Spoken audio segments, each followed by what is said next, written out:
You clicked on this video, so now you've got nobody else to blame when you watch me dissecting a squid, specifically a European or common squid, Loligo vulgaris. This one was caught in the North Sea.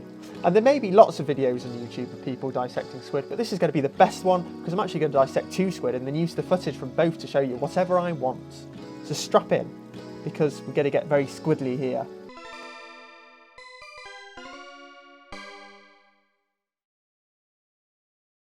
Now, let's start by looking at the limbs of the squid. A squid has 8 arms and 2 long tentacle clubs which it uses for hunting. And in between these limbs you see the mouthpiece of the squid, which is a beak. It uses its beak to crush the shells of crustaceans, which is the main food source of squid.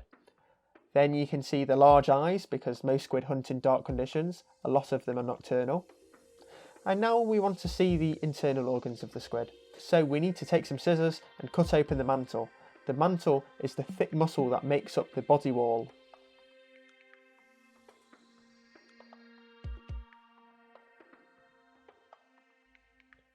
It's worth noting that this here at the bottom is the siphon, which ejects water and allows the squid to use jet propulsion to move itself and escape predators very quickly.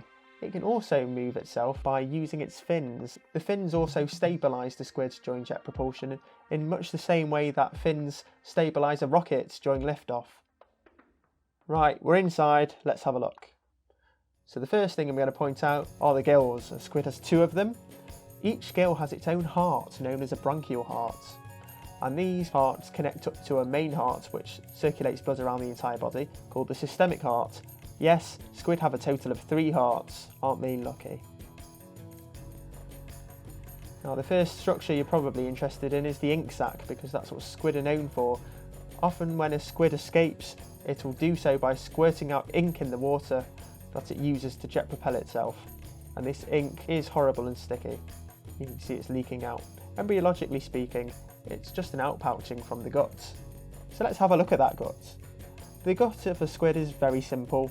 It's an esophagus, which leads to a stomach, which leads to a cecum at the top next to this other structure here, which is the testis. I'll talk about that soon. And then it loops back round and becomes the anus. The waste products are then ejected out of the siphon, much like everything else.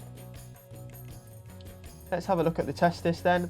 So we know this squid is a male because of this testis, which is a white bag at the top, which you can just about distinguish from the more yellowish cecum next to it, which we saw earlier. Now, if I clear away the testis to one side, you can see that it connects to another organ called the seminal vesicle, or the spermatophoric organ.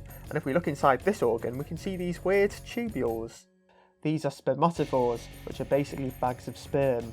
Squid sperm need to be in bags to protect them from the outside world, because squid have a very unusual way of mating, relative to us at least. The male will literally just stab a spermatophore into the female's mantle, like a little dart. The female will then hang on to this bag of sperm for whenever it needs to fertilise its eggs. So a female can have many spermatophores from many different males just hanging around like a storage. Now, because these spermatophores are sharp, there are quite a few cases in the medical literature of people trying to eat squids that are not quite dead and then end up having their tongue impregnated. It's quite painful by all accounts. So don't try and eat a live squid, it might try and mate with you. So to summarise the male gonads of a squid, first you have a testis which generates sperm. This leads to a spermatophoric organ which wraps the sperm into little bags ready for the outside world, and then this goes down to a penis, which is this thing here, and then the squids can use a specially adapted tentacle to reach inside its siphon, grab the spermatophore and then slap it onto a female. The next thing I want to show you are the blood vessels of the squid. Some of the blood vessels connecting the mantle to the systemic heart, and weirdly it's transparent. Squid blood doesn't have any haemoglobin in it, so it's not red. What it has instead of haemoglobin is a different oxygen carrying protein called hemocyanin, which is copper based instead of iron based. That means that oxygenated squid blood is a pale blue, whereas deoxygenated squid blood is colourless. And this squid has colourless blood because it's dead, so it's not going to be oxygenated, is it? The last thing I want to show you before we put some stuff under the microscope is what passes for a backbone in a squid. Obviously squid don't have any bones because they're invertebrates, but this is something similar. It's called the Gladius, which is named after the ancient Roman short sword. It's sometimes called a pen when it's found washed ashore on a beach. And it's actually an internalised shell. Yes, it's an evolutionary throwback to the ancestors of squid, namely the Ammonites. I thought it would look cool under ×40 magnification, but actually you couldn't really see much. So let's put some other stuff under the microscope. First of all, let's go back to the beak. Here it is, and you can see there's a very visible pigment gradient. It's translucent from the wing of the beak at the bottom, and at the tip of the beak it's black, and this gradient actually represents a gradient in catechol concentration, and we think that this contributes to the stiffness of the beak, the biophysics.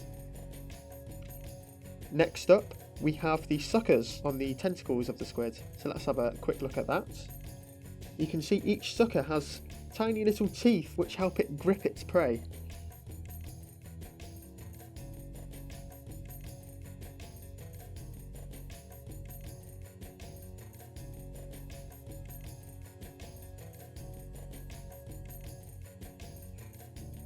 And lastly, let's have a look at the skin of the squid, the cuticle. And we can see these funny coloured dots, and these are chromatophores, which are cells that can change colour and help the squid camouflage itself whatever environment it finds itself in. The squid can also use its chromatophores to communicate with other squid, so you might have seen footage of Humboldt squids turning red to coordinate attacks when they're hunting in groups. So that's all I have for you today. If you liked it, subscribe, because I will definitely be uploading more videos.